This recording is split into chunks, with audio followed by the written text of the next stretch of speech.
नमस्कार मित्रों। एक बार नारद जी मृत्युलोक का भ्रमण कर रहे थे। मृत्युलोक में दुख, शोक और संताप से पीड़ित मानवता को देखकर नारद जी बड़े दुखी हुए।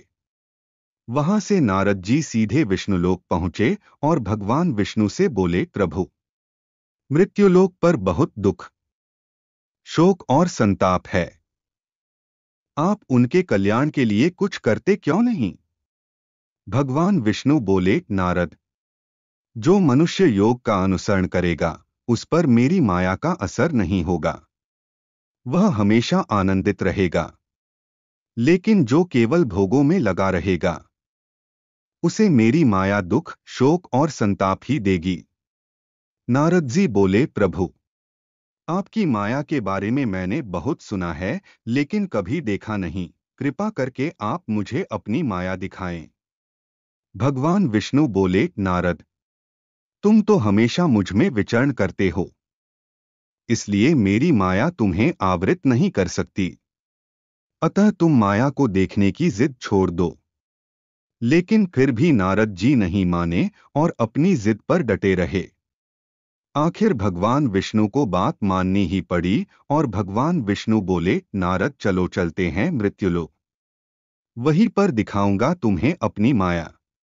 इतना कहते ही भगवान विष्णु और नारद जी दोनों मृत्युलोक पर एक वेवान रेगिस्तान में उतरे, जहां दूर दूर तक पानी का कोई अता पता नहीं था। यह देखकर नारद जी बोले, प्रभु, हम ये कहाँ आ गए और कहाँ है आपकी माया? भगवान विष्णु बोले, अरे नारद, माया से भी मिल लेंगे। फिलहाल प्यास के मारे मेरा गला सूखा जा रहा है। अब मुझसे थोड़ा भी नहीं चला जा रहा है। कहीं थोड़ा बहुत पानी मिले तो ला दो, तब तक मैं यही बैठकर विश्राम करूंगा। प्रभु को प्यास लगी थी, पानी तो लाना ही था। यह सोचकर नारद जी पानी की तलाश में रेगिस्तान में निकल पड़े। चलते चलते वह एक नदी पर पहुंचे। वह कमंडल में पानी भरने ही वाले थे कि उन्हें विचार आया कि स्नान करके ही प्रभु के लिए पानी ले जाना चाहिए। यह सोचकर नारद जी ने नदी में छलांग लगा दी। जैसे ही नारद जी ने नदी में छलांग लगाकर निकले, बाहर का नजारा कुछ और ही था। जैसे ही नारद जी अपना कमंडल लेने के लिए आगे बढ़े, उनके कमंडल की जगह एक सुंदर युवती खड़ी थी।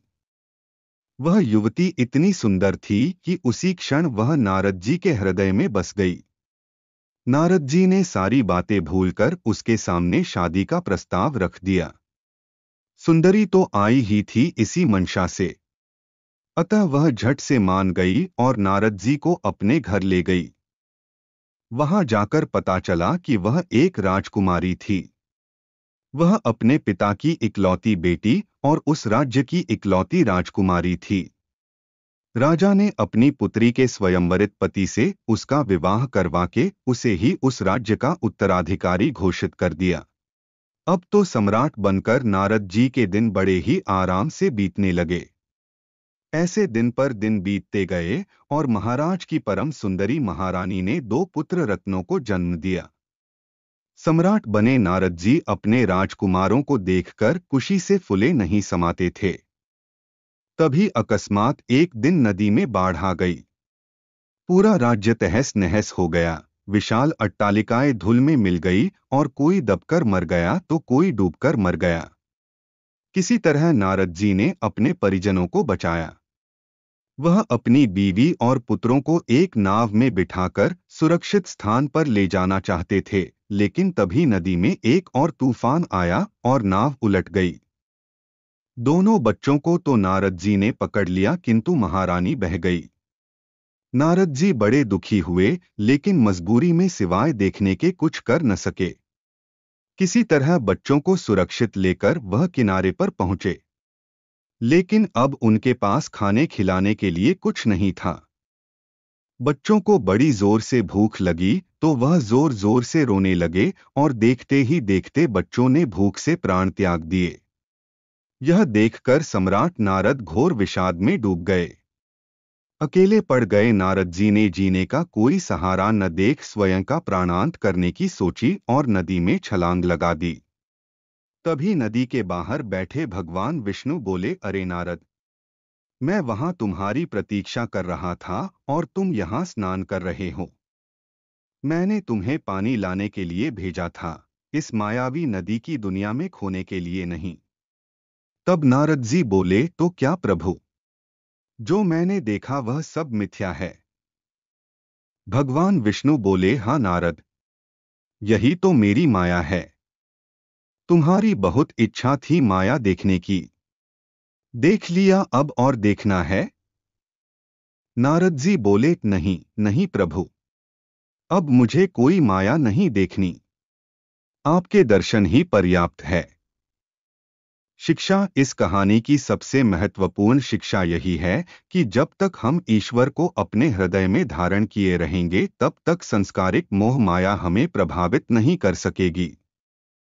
किंतु जैसे ही हमारा ध्यान ईश्वर से हटा, हम संसारिकता के दलदल में धंसते चले जाते हैं। अतः बुद्धिमान मनुष्य को चाहिए कि हमेशा यथायोग्य प्रभु का स्मरण बनाए रखे। तो मित्रों, आप लोगों को यह कहानी कैसा लगा, हमें कमेंट बॉक्स में जरूर बताएं। और ऐसी ही पौराणिक कथाओं के लिए आप हमारे चैनल को सब्सक्राइब जरूर करें। धन्यवाद।